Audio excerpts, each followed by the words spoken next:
Law of demand या कानून तलब। डिमांड फंक्शन को हम लोग लिखते हैं quantity demanded is equal to the function of price.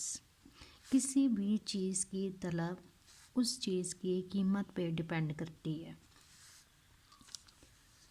कीमत के इंक्रीज़ हो जाने से किसी शय की डिमांड डिक्रीज़ हो जाती है और प्राइस के डिक्रीज़ हो जाने से डिमांड इंक्रीज़ हो जाती है।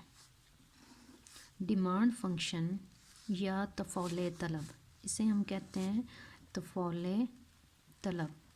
तफौले तलब या demand function price and quantity demanded दोनों के दरमियान रिलेशनशिप को शो करता है। ये शो कर रहा है कि डिमांड डिपेंड करती है प्राइस पे।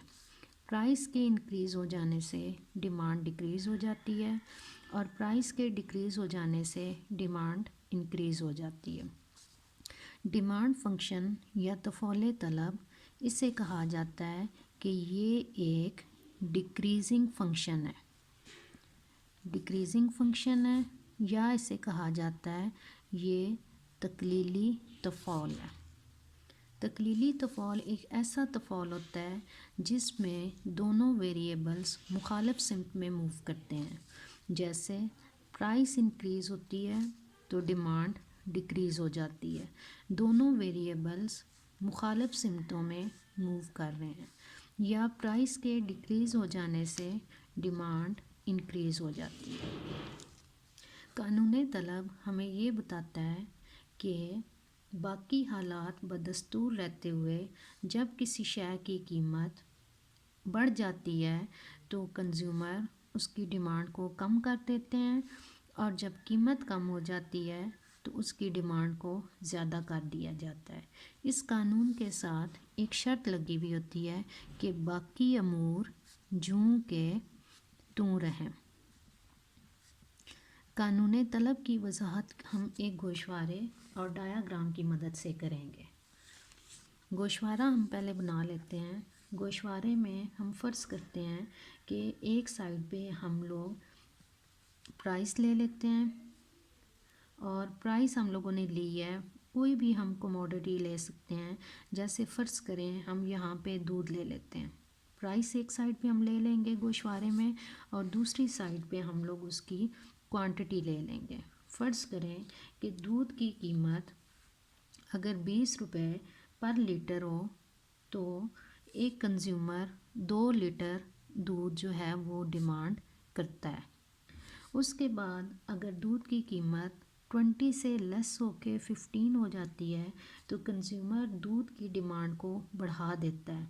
जैसे वो अब कर देगा 3 लीटर। प्राइस को हम लोग रुपयों में शो कर रहे हैं और क्वांटिटी डिमांडेड को हम लोग शो कर रहे हैं लीटर में।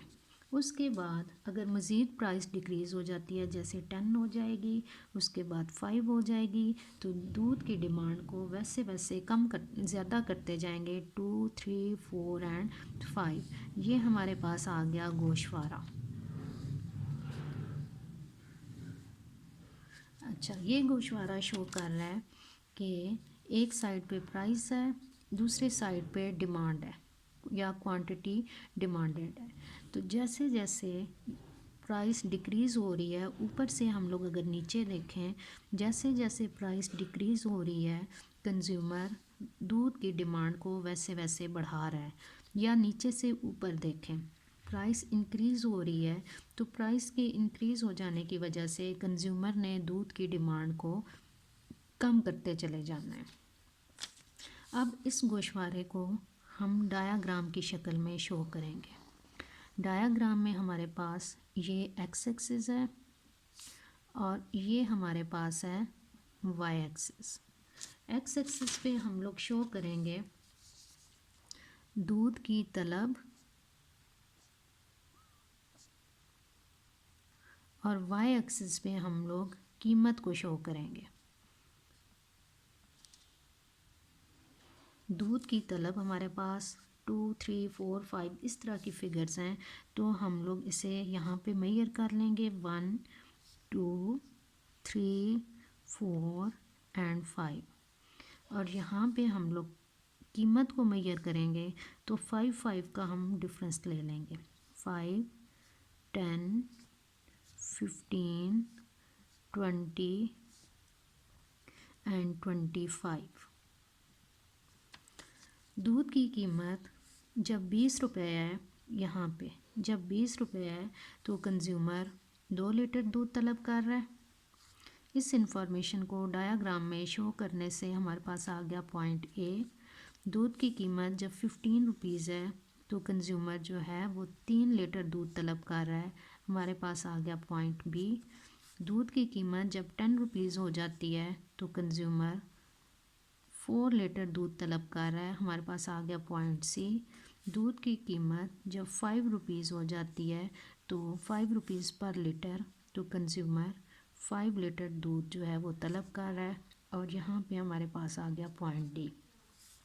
अब ये वाले जो पॉइंट्स हैं हमारे पास, पॉइंट ए, बी, सी और डी, इनको हम लोग मिला देंगे। इनको मिलाने से हमारे पास आ गया एक कर्व। इस कर्व को हम लोग नाम दे देंगे डी डी का, या आसान अल्फाज में ये है हमारे पास डिमांड कर्व। डिमांड कर्व, या इसे कहेंगे ख़त तलब।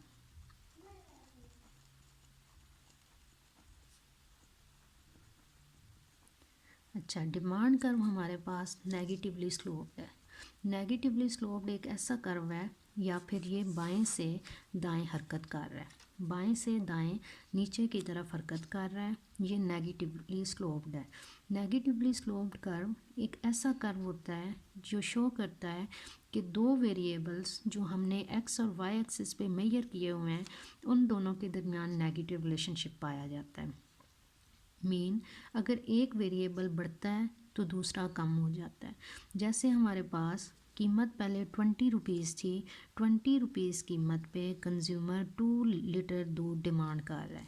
अब दूध की कीमत 20 से लेस होके जब 15 हुई है तो कंज्यूमर ने दूध की डिमांड को 2 लीटर से 3 लीटर कर दिया है। मज़ीद हमारे पास अगर प्राइस 15 से 10 हो जाती है तो कंज्यूमर दूध की डिमांड को मज़ीद इंक्रीज़ कर देगा, या इसे नीचे से ऊपर भी देखा जा सकता है। जैसे कंज्यूमर अगर दूध की कीमत 5 रुपीज़ पर लीटर है तो 5 रुपीज़ पर लीटर पे फ़र्ज़ करें हमारा ये स्टार्टिंग पॉइंट है, एक कंज्यूमर 5 लीटर दूध डिमांड कर रहा है। अब दूध की प्राइस इंक्रीज़ हो जाती है, 5 से 10 हो जाती है, तो कंज्यूमर यहाँ पे 10 रुपीज़ पर लीटर अगर दूध है तो कंज्यूमर 10 रुपीज़ पे 4 kg दूध डिमांड कर रहा है। मीन उसने अपनी डिमांड को प्राइस के इंक्रीज़ हो जाने की वजह से डिमांड को डिक्रीज़ कर दी है। इसी तरह से मज़ीद अगर प्राइस 10 से 15 हो जाती है तो वो दूध की डिमांड को 4 से 3 लीटर कर देगा। अब हमारे पास ये जो डिमांड कर रहा है ये नेगेटिवली स्लोप्ड है। इसकी दो खसूसियात हैं। पहली खसूसियत ये बाएं से दाएं नीचे गिरता है, और दूसरी खसूसियत है इसकी ये बाएं से दाएं नीचे की जानिब बढ़ रहा है। बाएं से दाएं नीचे क्यों गिर रहा है? क्योंकि जैसे जैसे कीमत कम होती जा रही है वैसे वैसे दूध की डिमांड को बढ़ाया जा रहा है।